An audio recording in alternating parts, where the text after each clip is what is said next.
adalah makna kenaikan Tuhan Yesus. Yang menjadi tema perenungan kita adalah makna kenaikan Tuhan Yesus.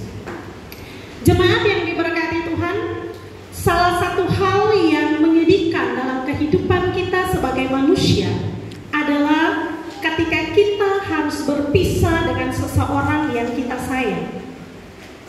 Setelah sekian lama kita hidup bersama, melakukan aktivitas dan banyak hal secara bersama-sama, sudah ada kedekatan, sudah mulai nyaman, sudah begitu dekat dan sayang, lalu tiba-tiba harus berpisah.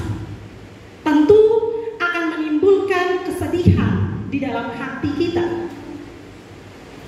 Dan setiap orang dalam hidupnya pasti pernah mengalami yang namanya perpisahan. Baik itu perpisahan yang sementara, artinya seseorang itu pergi tapi dia akan kembali, ataupun juga mengalami perpisahan untuk selama-lamanya, dia pergi dan tidak akan kembali. Saudaraku yang kekasih di dalam nama Tuhan Yesus, peristiwa kenaikan Tuhan Yesus ke surga pun meninggalkan duka dan rasa sedih, kebingungan dalam diri para murid pada waktu itu. Kenapa? Karena sesungguhnya para murid belum siap, atau mereka tidak siap harus berpisah dengan Tuhan Yesus.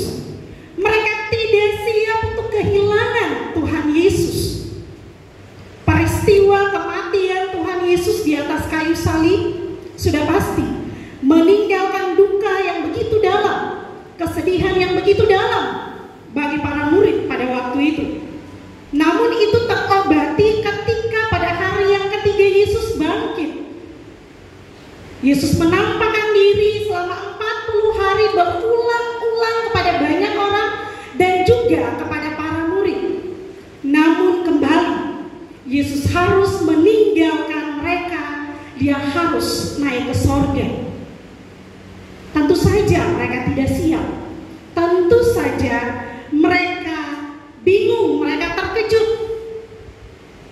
Namun ada satu hal yang mestinya dimengerti, yang mestinya dipahami oleh para murid pada waktu itu, tetapi juga yang harus dimengerti dan dipahami oleh saudara dan saya pada saat ini adalah makna peristiwa kenaikan Tuhan Yesus ke surga itu memiliki makna yang khusus, yang sangat berkaitan dengan kedatangan Dia pada kali yang kedua.